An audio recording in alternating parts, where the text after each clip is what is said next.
Have you ever been in a situation when you have a lot of stories to tell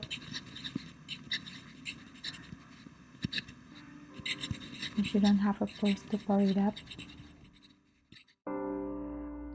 and you don't know how to live well, don't know which way to choose, when you're afraid of something,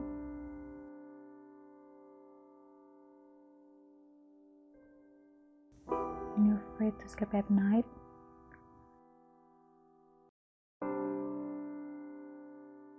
when your heart is fully empty.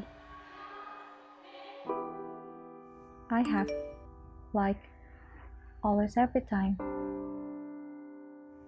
Do I have a friend? A family? Yes, I have. I'm glad. Thanks God.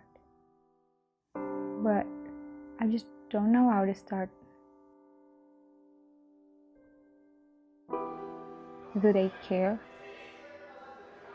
Is my story important to them?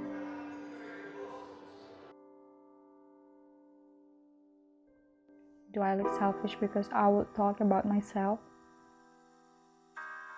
Do they can accept me? That's what I've been thinking about.